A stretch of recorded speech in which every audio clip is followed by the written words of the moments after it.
안녕하세요. 산학연계 소프트웨어 도리도리 팀입니다. 저희 프로젝트 제목은 사용자 위치 정보 군집화를 통한 셔틀버스 노선 편성입니다. 팀원은 송민석 학생, 정기현 학생, 이건희 학생, 김정훈 학생, 노석규 학생, 소프트웨어 학부 학부생 5명입니다.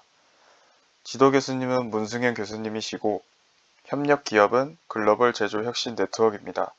발표를 시작하겠습니다.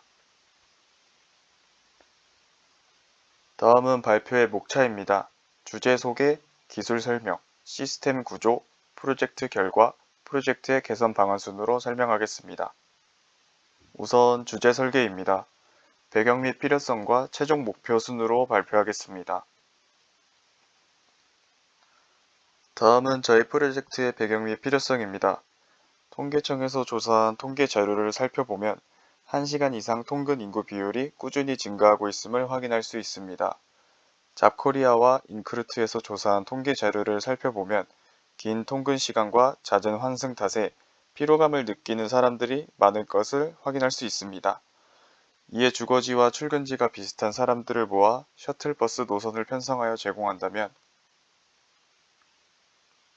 집 앞 탑승, 환승 영회, 좌석 보장, 저렴한 요금 등으로 출퇴근을 하는 직장인들의 피로와 스트레스를 줄일 수 있을 것입니다. 또한 다음에 4가지 기대 효과가 있습니다.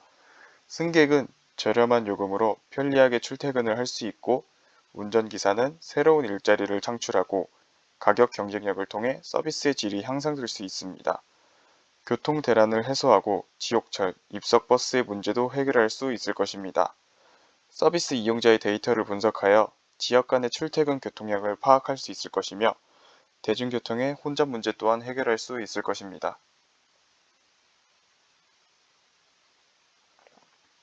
저희 프로젝트를 간단하게 소개하겠습니다. 먼저 기사의 경우 기사는 생성된 노선에 따라 경매 시스템으로 입찰하여 낙찰이 되면 그에 맞은 금액으로 노선을 운영하게 됩니다. 그리고 승객은 승객의 출발지, 도착지의 행정구역 코드를 데이터베이스에 저장하여 노선을 편성하게 됩니다. 노선 편성 같은 경우에는 출발지와 도착지가 각각 같은 행정구역 코드를 가진 사용자끼리 군집화를 하여 셔틀버스 노선을 편성해 줍니다. 프로젝트를 만들면서 사용한 기술에 대해서 설명드리겠습니다. 먼저 셔틀버스 노선을 편성하기 위해 사용자로부터 출발지와 도착지에 대한 위치 정보를 받아와 행정구역에 따라서 분류하여 저장합니다. 사용자들의 셔틀버스 승차지와 하차지를 정하기 위해서 저장된 위치 정보들을 클러스터링하는 방법을 사용했습니다. 클러스터링은 비지도 학습의 일종으로 주어진 데이터셋을 유사한 성격을 가진 개체로 묶어 그룹으로 구성하여 줍니다. 그중 저희는 K-민스 알고리즘을 사용하여 사용자들의 위치 정보를 K개의 군집으로 묶어 노선의 승차지와 하차지를 정하였습니다. 군집의 개수, 즉 승차지와 하차지의 개수인 K의 값을 적절히 구하기 위해서 엘보우 메소드와 실루엣 메소드를 사용했습니다. 엘보우 메소드랑 클러스터 간의 거리의 합을 나타내는 이너셜가 급격히 떨어지는 구간이 생기는데 이 지점의 K값을 군집의 개수로 사용하는 방법을 말합니다. 다음은 임의의 승객의 데이터에 대한 나타난 K값입니다. 급격한 경사를 보이다 완만한 경사를 보이기 시작하는 부분에 해당하는 값을 K로 채택하였습니다. 다음은 실루엣 메소드입니다. 다음과 같은 식으로 정의된 실루엣 메소드는 클러스터링의 품질을 정량적으로 계산해주는 방법입니다. 전체 데이터에서 i번째 데이터인 xi에 대한 실루엣 개수 si 값을 다음과 같이 정의됩니다. ai는 클러스터 내 데이터의 응집도를 나타내는 값으로 데이터 xi와 동일한 클러스터 내의 나머지 데이터들과의 평균 거리입니다.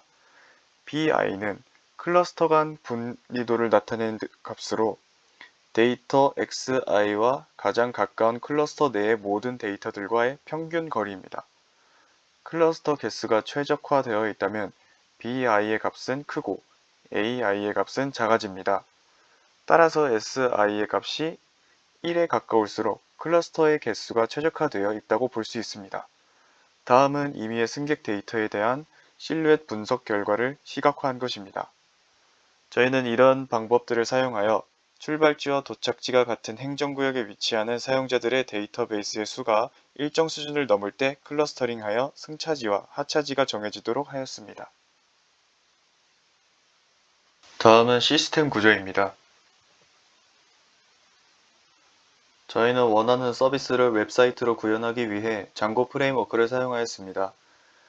데이터베이스에 있는 사용자들의 정보를 모델을 통해 뷰로 가져온 후 뷰에서는 전달받은 사용자 위치 정보를 클러스터링하여 템플릿에 전달합니다.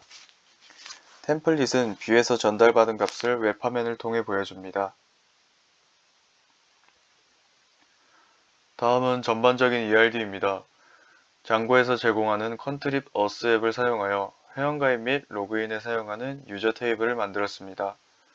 유저 아이디를 외래키로 참조하여 각각 기사의 옥션에 사용하는 보드와 클러스터링에 사용하는 콘텐트 앱의 테이블들이 있습니다. 회원가입 페이지에서는 유저의 기본 정보와 승객과 기사를 구분하는 컬럼을 통해 정보를 저장합니다.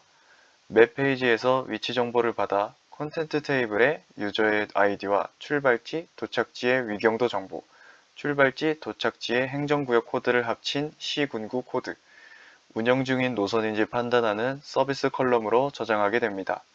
그 후 클러스터링을 진행하게 되면 버스 스톱 테이블에는 버스 노선 번호를 의미하는 버스 그룹, 노선의 처음 정류장인지 끝 정류장인지 판단하는 퍼스트, 또한 버스 정류장의 위경도 정보, 운영 중인 버스 정류장인지 판단하는 서비스, 또한 출발지인지 도착지인지 구분하는 스타트, 오어, 엔드 컬럼의 정보를 저장하게 됩니다. 이후 클러스터링 결과에 따라 유저 스톱 테이블에 유저에 부여되는 버스 정류장의 정보를 저장하는데 유저의 노선 번호를 저장하는 버스 그룹, 출발지 버스 정류장의 아이디와 정류장 이름을 저장하는 스타트 버스 아이디, 스타트 버스 네임, 도착지 버스 정류장의 아이디와 정류장 이름을 저장하는 엔드 버스 아이디, 엔드 버스 네임 컬럼의 정보를 저장하게 됩니다. 그 후 콘텐트 테이블에 S 버스 아이디, E 버스 아이디 컬럼에 출발지 버스 정류장, 도착지 버스 정류장 아이디를 저장하게 됩니다. 나머지 ans와 퀘지션은 보드에 위치한 테이블로서 경매 기능을 위한 목적으로 사용됩니다. 입찰 결과에 따라 테이블에 정보가 저장되어 어느 기사가 몇 번째 노선을 운영하고 있는지 정보를 저장하게 됩니다. 회원가입 시 사용자의 기본 정보와 승객과 기사를 구분하여 데이터베이스에 저장합니다. 버스 기사 이용자가 로그인할 경우 노선 경매에 참여할 수 있도록 경매 페이지를 제공합니다. 경매 페이지에서 생성된 노선에 대해서 기사들끼리 노선에 대해 입찰을 하고 입찰에 성공할 경우 해당 노선을 운행할 수 있도록 하였습니다. 사용자 입장에서는 기사들끼리의 경쟁을 통해서 더 저렴한 가격에 운행되는 버스를 이용할 수 있고 기사들 입장에서는 다른 일과 병행을 하거나 출근 시간에 원하는 경로를 운행할 수 있다는 장점이 있습니다. 다음으로 저희가 만든 프로젝트를 시연하는 시간을 갖도록 하겠습니다. 서비스의 메인 페이지입니다. 웹페이지 헤더에는 로그인 페이지, 회원가입 페이지, 그리고 노선을 확인할 수 있는 지도 페이지가 연결된 링크가 포함되어 있습니다. 먼저 회원가입 페이지입니다. 사용자의 이름과 비밀번호, 이메일을 입력하고 회원 유형을 선택하면 사용자의 정보 입력이 완료되어 데이터베이스에 저장됩니다. 만약 이미 존재하는 중복된 아이디를 입력하거나 비밀번호를 다르게 입력했을 때 회원 종류를 선택하지 않았을 때는 회원가입이 진행되지 않습니다. 정상적으로 회원가입이 진행되었다면 서비스를 이용할 수 있습니다. 먼저 승객 회원일 경우 서비스를 이용하는 방법에 대해서 말씀드리겠습니다. 로그인을 하시고 지도 페이지로 이동하여 자신이 출퇴근하는 출발지와 도착지의 주소를 검색하여 검색창에 입력해 줍니다.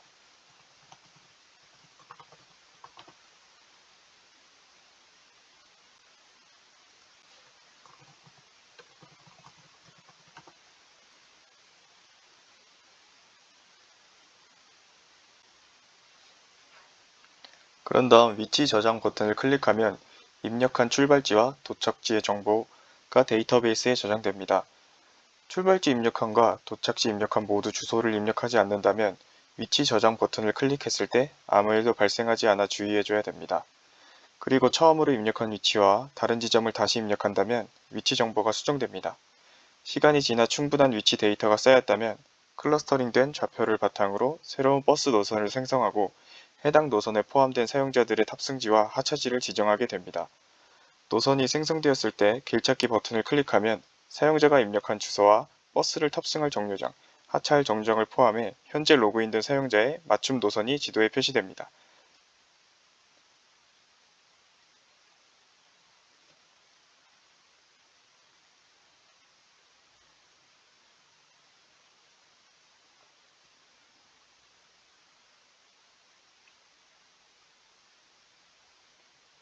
경로가 탐색된 뒤 지도 왼쪽 상단에는 출발지와 탑승지, 하차지, 목적지의 이름과 지점 사이의 이동거리, 이동 시간을 포함한 리스트가 나타납니다. 리스트의 항목에 지점 명칭을 클릭하면 클릭한 지점으로 지도 중심을 이동시킬 수 있습니다.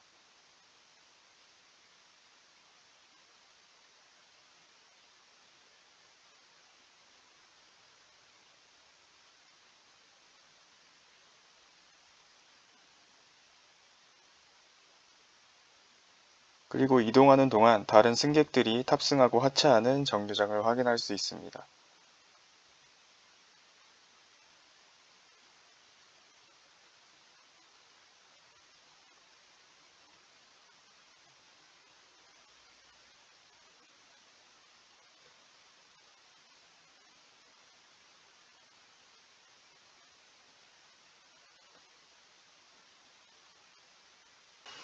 현재 로그인한 아이디는 이전에 보여드렸던 사용자와 같은 노선을 공유하는 또 다른 사용자입니다.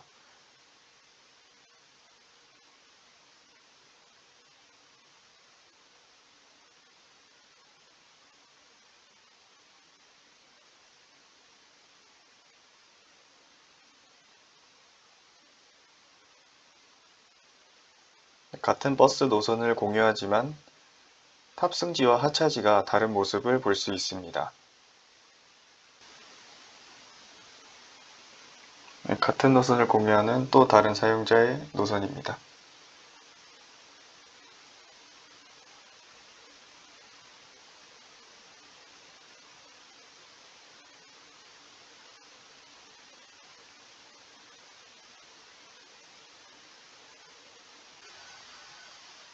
다음으로 버스기사 회원일 경우 서비스 이용 방법을 설명드리겠습니다. 버스기사의 계정인 경우 앞서 말씀드렸듯이 버스 경매 입찰 페이지 링크가 메인 화면 헤더에 포함되어 나타납니다. 링크를 들어가면 관리자가 등록한 경매를 확인할 수 있습니다. 버스 기사는 자신이 입찰하고 싶은 노선을 선택해 가격을 등록하여 입찰할 수 있습니다.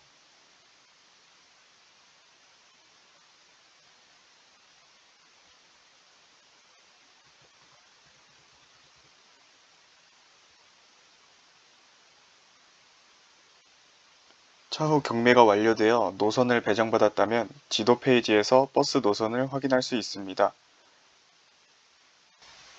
버스 기사는 위치를 저장할 필요가 없기 때문에 위치 정보를 저장할 버튼은 제외를 시켰습니다. 노선을 확인하는 건 승객 회원일 때와 마찬가지로 길찾기 버튼을 클릭합니다.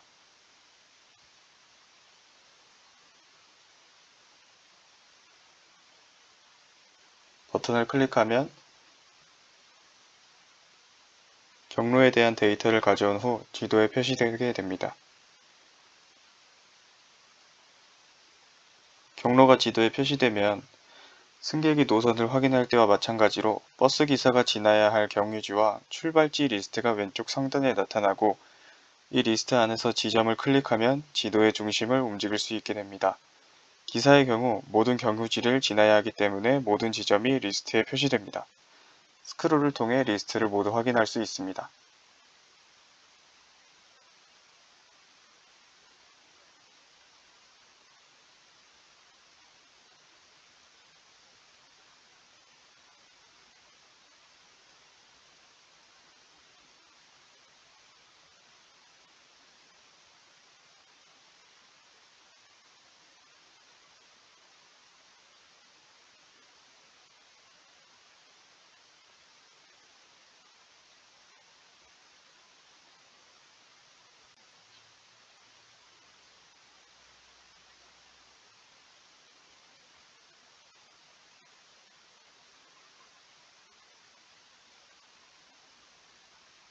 다음으로 저희 프로젝트에서 개선할 점에 대해 말씀드리겠습니다.